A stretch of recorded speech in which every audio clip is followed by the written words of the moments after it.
everybody, and welcome to Everything Hollywood, another wonderful podcast with my friend Larry Namer. Hello, Larry. How are you? I'm doing good. It's fun to be back here and no mask and all that stuff. I relish the days of no mask. So no mask, it's cool. Yes. But you get around a little bit, right? I mean, you go out, you go to some restaurants, and you do some social things, right? I've been doing a little bit of socializing. I've been going to Dodger games, which is great. Right. And so coupled with the good food and the Dodgers winning, so that's been wonderful. And they really do pay attention to all the COVID restrictions and all of that stuff. So I feel perfectly safe.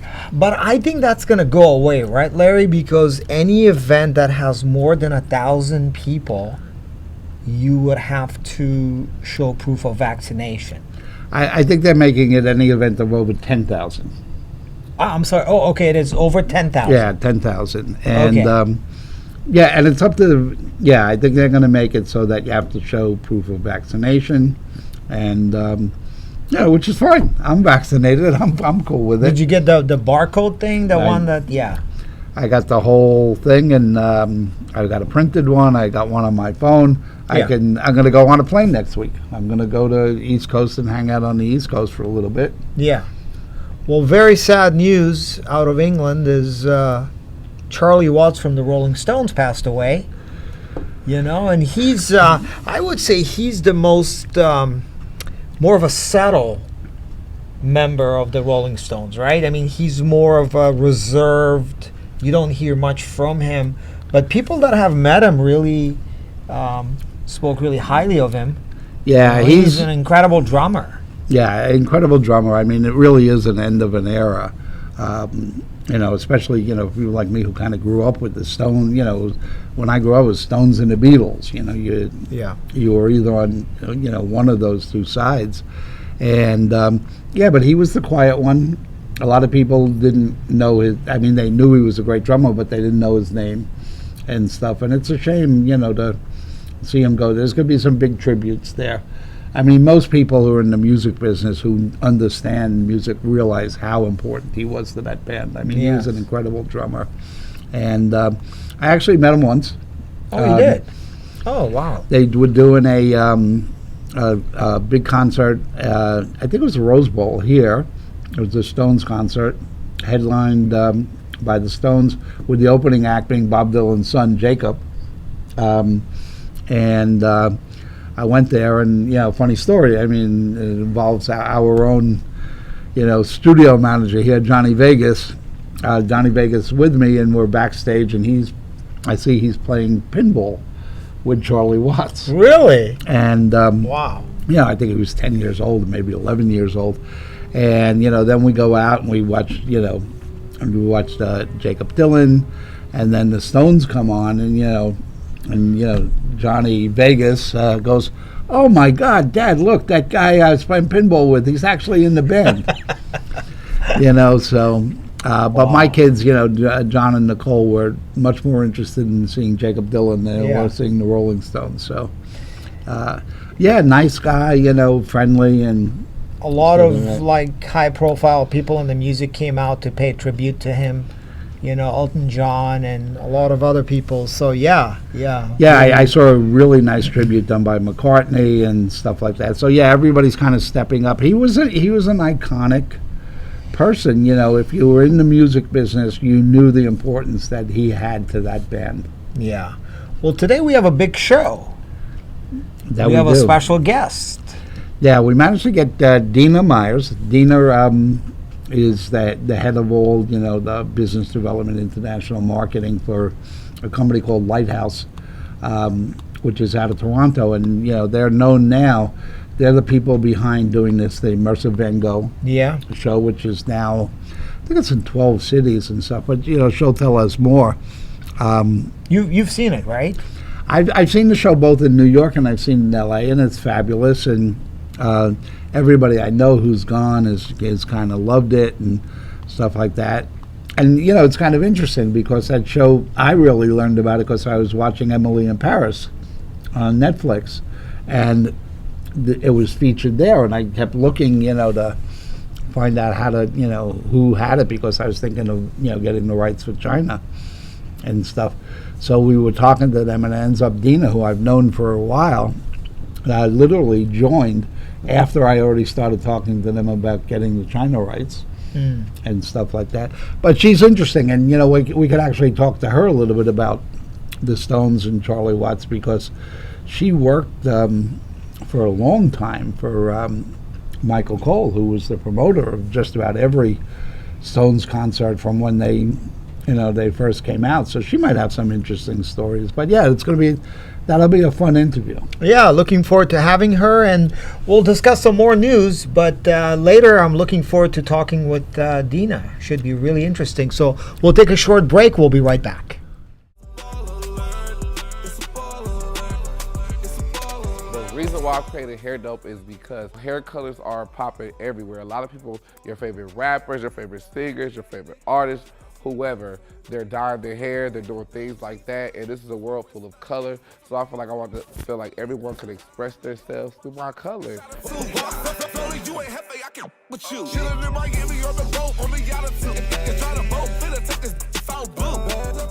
Well, to me, the importance of entrepreneurship is having a career that's longevity. A lot of people jump into the game and into careers of being an entrepreneur and not having longevity in what they're doing. So that's what I really feel like. You have to put your all into it. It has to be from the heart.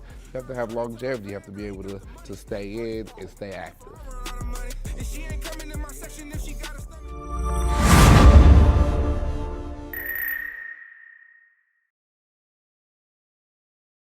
Welcome back. Larry, I wanted to talk to you a little bit about what's going on. I know we've been following the story of Scarlett Johansson and Disney and that whole debacle that happened with the streaming services, that they were, they took the movie and put it on their streaming platform. So what are you hearing about that? Is there an update on that? Yeah, there is. I mean, it's interesting because it's a story that's not going to go away so quickly. I mean, the implications on Hollywood and how deals are done and how talent's attached. It's all out there now, and things are going to change because the world has changed, technology has changed, and but the thing with Scarlett Johansson is interesting because here you have Scarlett willing to tackle Disney, which a lot of people don't want to tackle, arguably the biggest media company, or film company that's out there, But what struck me all along was how quiet everybody else was being. There weren't a lot of celebrities that really jumped in, and especially women. You would have thought that, a lot of women would have stepped up because we do have, pay scale inequality and stuff like that. But I mean, this week it was kind of interesting because not just did a woman step up, but a woman who works with Marvel, Elizabeth Olsen, the sister of the Olsen twins, star of WandaVision. She came out very vocally, and I give her a lot of credit, because it does jeopardize like her future earnings with Disney. She stepped up in support of Scarlett Johansson and stuff, and I'm just really surprised that more women in particular haven't stepped up to support her. What I'm surprised, Larry, is how come Disney is not negotiating faster and getting rid of the story, because it seems like the story is escalating. Yeah. And it's not helping Disney because the Disney is not looking good, and any stories that I read about it, they're not looking good. So why do you think Disney legitimately feels like they're right and they're going to fight it all the way? I mean, I know they want to do arbitration, right? Yeah. I mean, that's what I heard. But from the perspective of a studio, a powerful studio, why would they want to be in fight with a talent? Yeah, especially a talent of that caliber and stuff. Yeah. And, in a fight that's so visible across, the entire talent community, quite honestly, I don't get it. I don't understand why they would choose this as a battleground and stuff. Because at the end of the day, okay, maybe you got away with it on this contract, but the other contracts are going to deal with this and stuff. So why do you want to be antagonistic to the creative community and the artist community here fighting over, residuals or sales back end on a single film. I mean, it just doesn't make sense to me. I think if Bob Iger was still running the show day to day, I don't think you would have seen this. I think he was much more astute in terms of, how the world sees Disney and the Disney brand and stuff like that. It's just one of those things. No matter what happens, Disney may make some extra money because they didn't pay Scarlett, but in the end they lose because every manager, every talent is now looking at Disney in a way that they didn't look at Disney before. Disney was always the friendly place.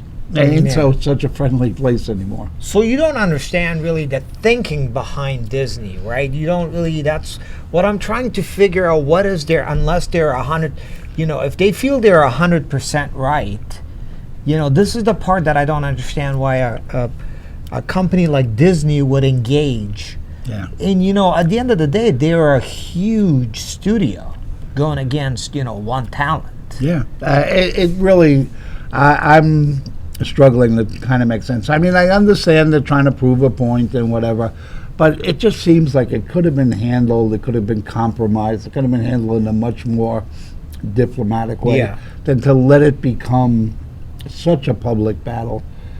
So what I'm also hearing is that a lot of these, like Warner and Disney, they want to release their big films through their streaming platform because they want to increase the membership on these streaming platforms, right? Yeah. They rather lose some money from the movie, but increase their streaming membership for their streaming platform. Absolutely. Right? I mean, ultimately, the streaming platforms are where they see their future. Yeah. And but they don't really lose money because when they release these, early, day and date releases and stuff, I mean, they're charging good money. They're charging between $20 and $30, which is, if you go to the movie theater, it's, you and your wife, you're going to pay that anyway in ticket sales. Yeah. So I think it actually increases because more people would be inclined to see a movie than, like now, if I had to go to the theater to see a movie, I would think twice about it. But if I can watch it at home and it's the same amount of money, I'm more inclined to watch it. So I think ultimately it's the business model that'll survive there. And clearly everybody's going to go that way. And like I say, that's why I don't understand why, Disney chose this to be where they drew the line in the sand with an actress of her caliber. It just doesn't make sense. Yeah. No, I agree. And the other thing that we've been talking about is Jeopardy, obviously, the host of Jeopardy. We had a lot of controversy, and then finally, I guess, he stepped down, Mike Richards. Yeah, I mean, it's kind of interesting because what did he get to do? He got to do one day, I think. So, when they put down, the host, who's been the host of Jeopardy, you'll see him starting in the morning and being gone by the afternoon.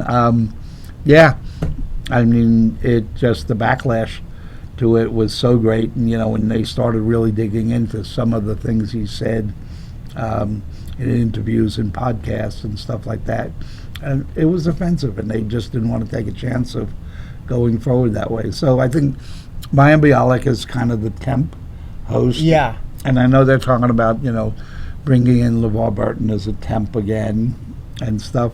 But, yeah, Mike Richards, shortest-lived TV host in history, probably. But do you think now, the stuff that he said was, I don't know, 7, 8, 9 years ago. I mean, it's not something that he said recently. They just had to go back and look at some of the stuff that he's done many years ago. I mean, is this something that they should have done, to They should have caught it way before it ever got to this. I mean, because Sony exec said that they had no idea about this podcast when it came out. Well, I mean, if you're going to hire the host of any TV show or star of any TV show, I mean, you really want to dig into their background to make sure that their values match your brand messaging and stuff like that. And a show like a show like Jeopardy. you can't have a host that's, even if it's 8 or 9 years ago, that's kind of been, said things that are offensive to a lot of people. You would have thought they would have caught it, Yeah. I mean, even, in my days when we would hire someone, that was going to be that visible, we actually hired an agency to check them out and, make sure they weren't, jailbirds or sex offenders or, or said dumb things. Yeah. And I think it's really a matter of, I'm totally against going back and, digging out dirt on every little thing there because times change. Yeah. But, some of the things that he said, it really does make a difference, whether it was 10 years ago or yesterday. I mean, they just never should have been said. No, the fact that he even felt that way is offensive.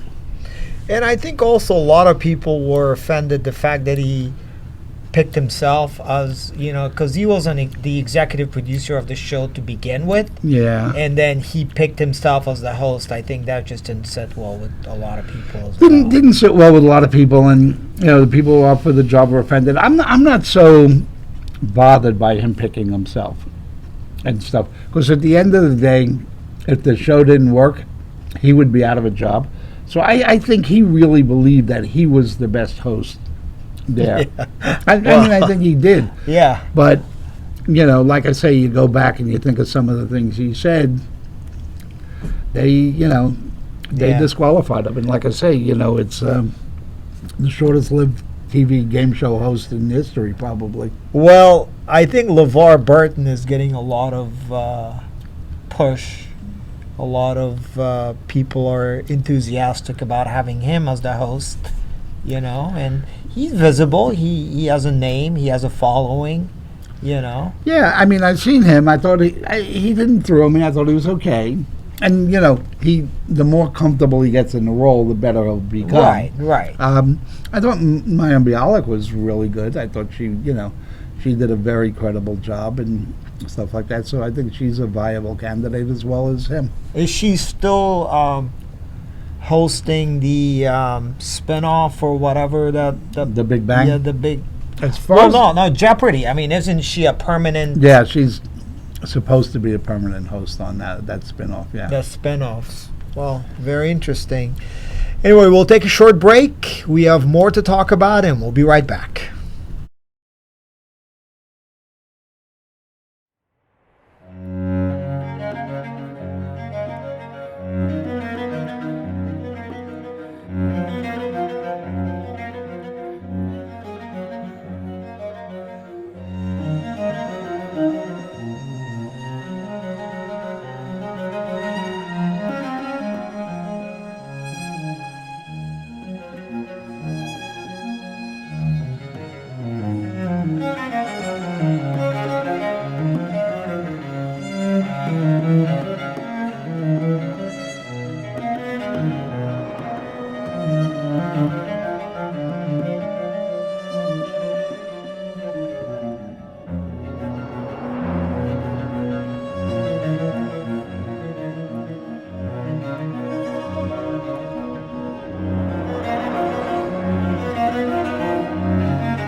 Guys, welcome back. What an honor and pleasure, Larry, to have Dina Meyers here in the studio That's right. with us.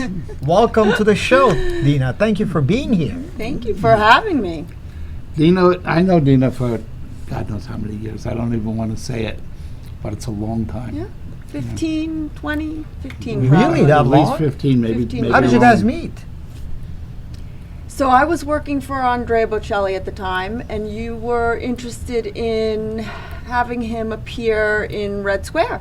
That's and right. somehow you were tracking down who to contact, and you ended up with me. And we never ended up doing that concert, but we became good friends.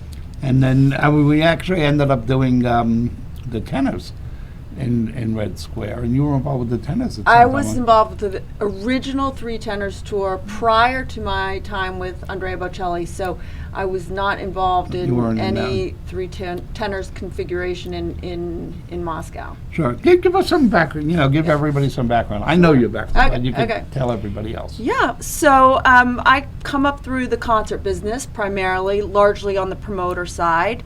I started out actually in the classical world, working for a company called CAMI, Columbia Artist Management, that booked classical artists and orchestras and ballet companies from around the world on the Performing Arts Center circuit in the United States. And that quickly led to the opportunity to work with the Three Tenors. I was nabbed by a German promoter named Matthias Hoffmann, who had the idea, much like a P.T. Barnum, of putting together these three great tenors, Pavarotti, Domingo, and Carreras, who were all at the top of their game at the same time, and had the idea of putting them in stadiums, which was entirely unheard of. Classical music in giant stadium for 60,000 people, and he hired a managing director to open up a New York office, who hired me. I was 23 years old and very quickly traveling around the world on private planes with these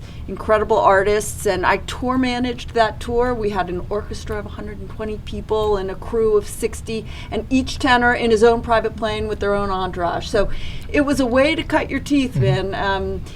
Today, there would never be a tour of that scale operated by an independent promoter. That would only be a Live Nation or AEG endeavor. So it was a good way for me to learn the entirety of the business, from the artist relations to the venue side, to the ticketing, to the marketing, to the PR, at a very early age. And that was how I cut my teeth.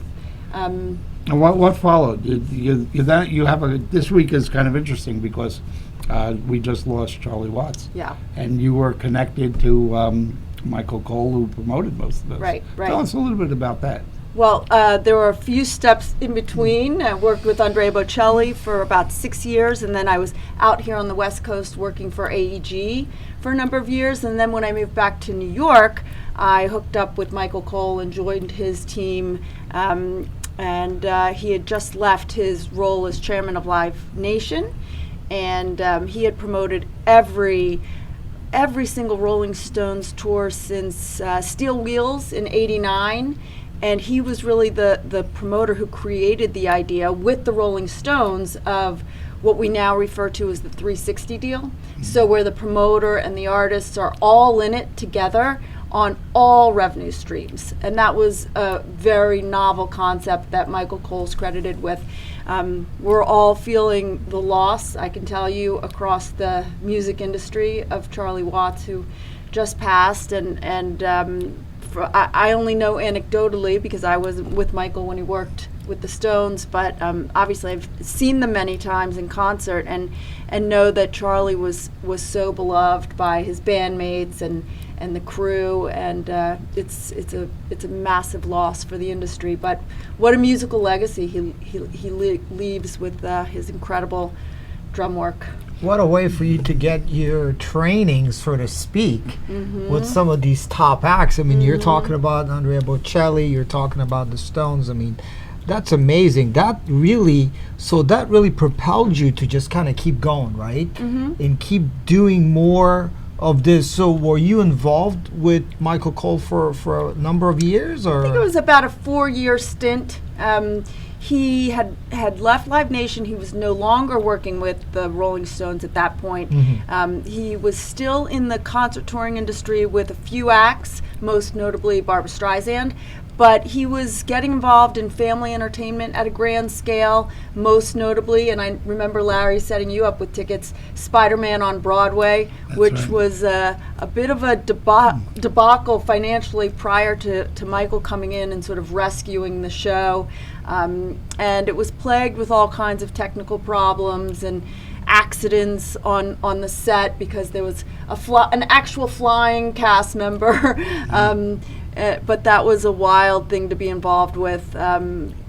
and a lot of other really interesting shows. We did a partnership with DreamWorks and created a touring version of one of their most beloved IP called How to Train Your Dragon that was super successful on the road. So still in the touring business, but moving kind of towards the family space, which was a new space for Michael and a new space for me, quite frankly. Well, we're going to take a short break, and when we come back, let's talk about immersive Van Gogh. Ooh, I can't wait. We'll be right back. Thanks. We're all fans of something or someone, investing our time and loyalty, but getting little in return. Well, it's about to change forever with FanVestor, a platform that lets you get in on celebrity businesses early on, buy shares of their new startups, support a charity and new product drops, and share once-in-a-lifetime experiences with them. What's up, it's Amari Stoudemire here, and we're launching Masa with FanVestor to offer a limited edition, perks, products, and experience to my fans. Here's how it works. Go to fanvestor.com. Choose an opportunity you want to get in on. Click here and there, and you're done. Go check your email for the investor's certificate. And don't forget to check back often for updates on your new business investment. It's official now. Celebrate your support with an experience. Go 10 rounds in the gym with Amare, get a matching tattoo with super dope Q, or get on FaceTime and hang out by the pool with DJ Khaled. After all, you're more than a fan now. You're a FanVestor.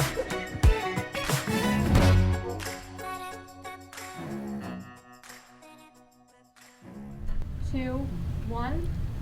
Welcome back. Larry, I'm so excited to have Dina here. I mean, You just want tickets to go I to just, the show. yes.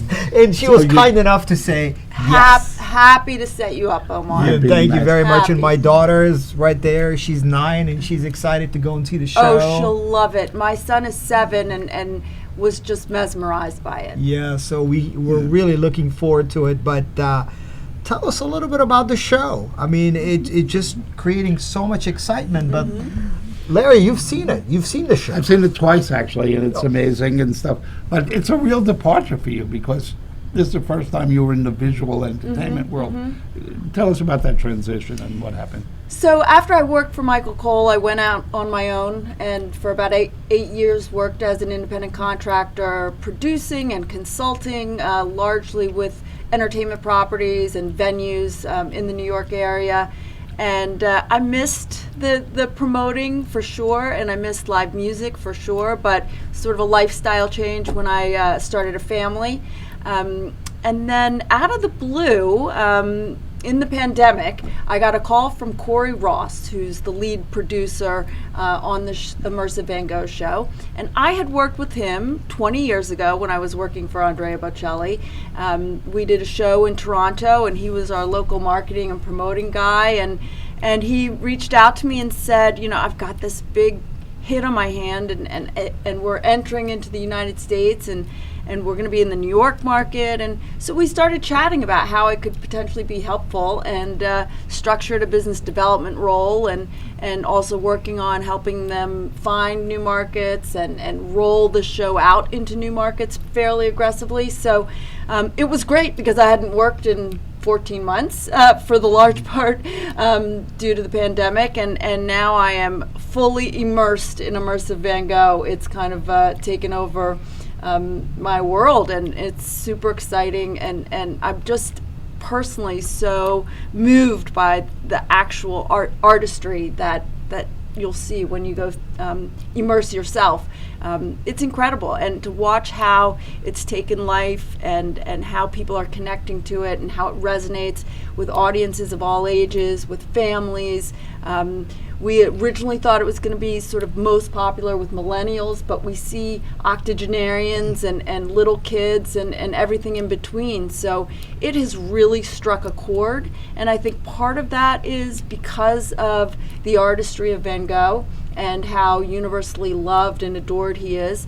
But part of it is how magical immersive entertainment is, because you really feel it viscerally. You are moved by the imagery. You are kind of you feel your body shake to the music because it's all encompassing and around you. And it's like being inside Van Gogh's paintings, and it's very difficult to articulate. You've got to go see it yourself.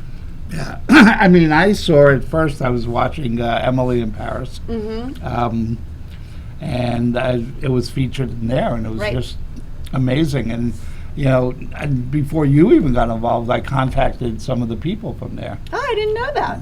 And we started talking about, possibly bringing the show to China. Right. And then you showed up and made the negotiation a lot easier. Right, exactly.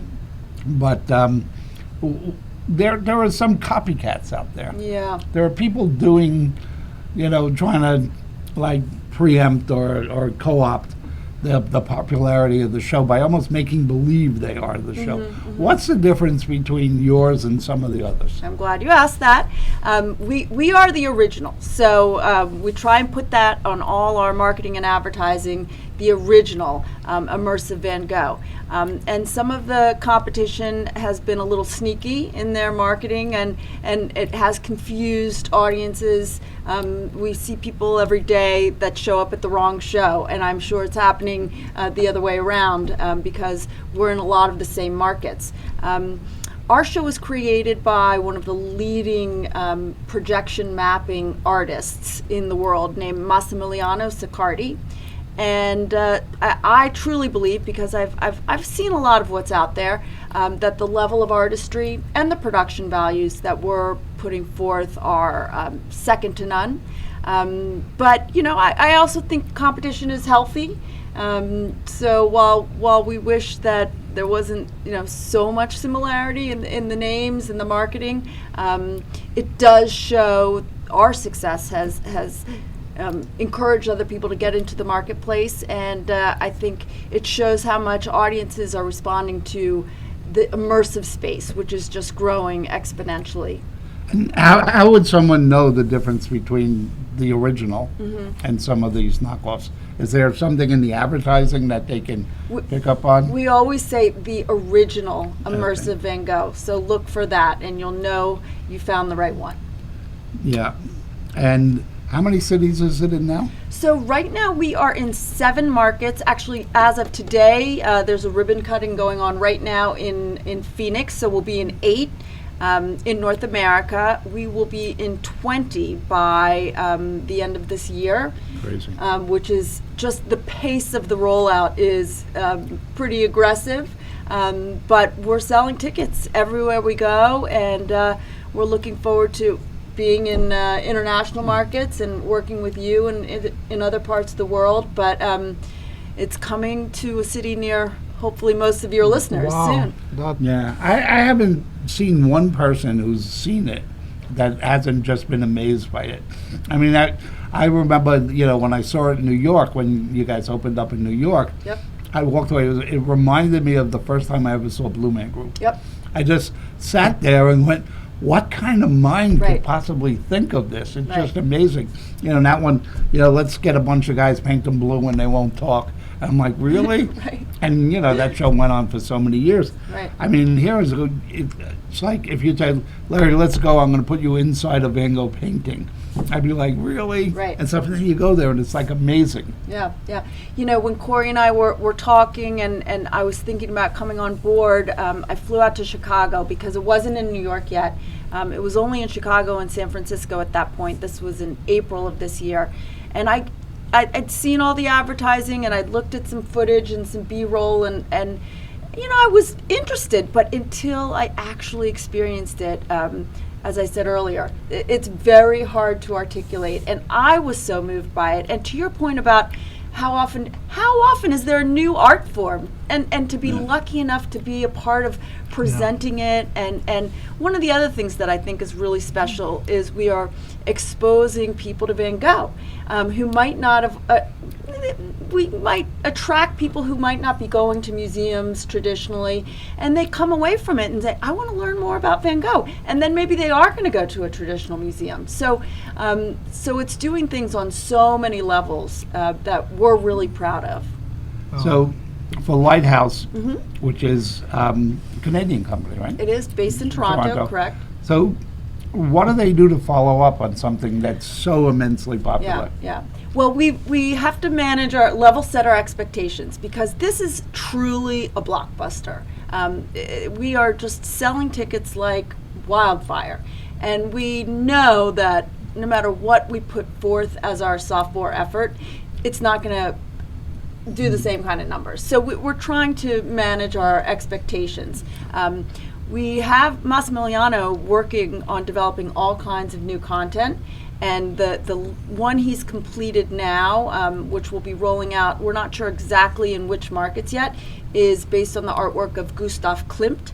Now, immediately he doesn't have quite the same name recognition as Van Gogh, so we know it's not going to kind of hit the same chord, and some of his topics that he addresses in his paintings are a little racy, so there's nudity, so it's not going to necessarily be family friendly, but that's a really sophisticated and beautiful show. I was in Toronto last week to see it before we've actually been selling tickets to the public yet.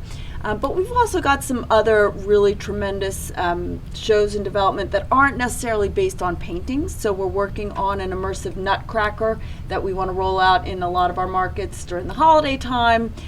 We've got some immersive musical shows. We're working with some well-known legacy bands. There's so many things we can do. And what's exciting about the model we're working towards is we are looking for really long-term leases in major markets. And these shows, believe it or not, are plug and play. Now with Van Gogh, we've got a lot of lobby design exhibitions and other kinds of activities that are specific to Van Gogh. But ultimately, it's a plug and play kind of technology. So we could, in theory, have a kids show during the day and an art show in the afternoon, and something a little more racy or musically oriented in the evening. So we're really making a big push in the immersive space, both with the development of IP and new content, and also with the real estate and the investment in the technology, the projection equipment. Wow, I'm sold.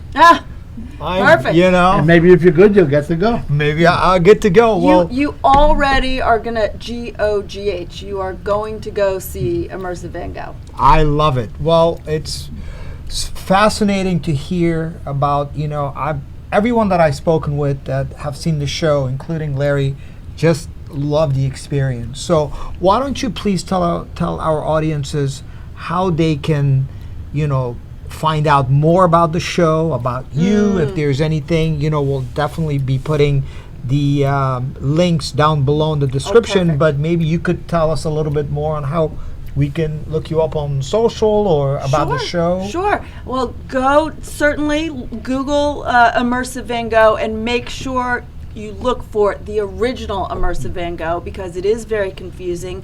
I should know our website off the top of my head, but I don't want to misspeak. So That's okay. you We'll guys put it on will- the description. We'll No put it problem. out there. Great, and you can find me on LinkedIn and Facebook, and I'm always posting about the latest and greatest and what's coming next on our platform.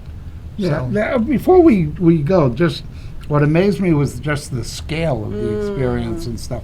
So, I mean, when I saw New York, it was in a huge Yeah. building down at the down by the old fish market area, the Well, it's seaport. a little north of that. It's Pier 36, which is kind of equidistant to Chinatown, so north of the seaport on the East River. And that building was huge.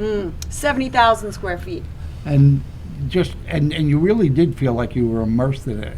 I mean, just off the top of your head, how many projectors do you need to do something like that? Oh gosh, I knew I was going to get stuck with a technical question. It really depends on the space. I don't remember how many we have in New York.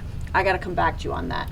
But that is our largest exhibition by far. Most of our venues, the square footage is more around 35,000 square feet. That New York show is a bear. So How big's the one in projectors. LA? We're in the old Amoeba Records building, which is absolutely a gem of a building, and it's been cleaned up and just decorated beautifully with Van Gogh, and that is about I believe it's 35,000 square feet, so about half the size of New York. Yeah.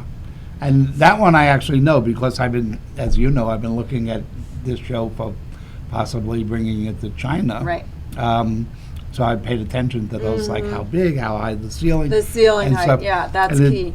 From what I understood, like minimally like 65 projectors, and it could go over 80. You know, I Yeah, think in New York was- New York, it's probably close to 100, I would guess. Wow.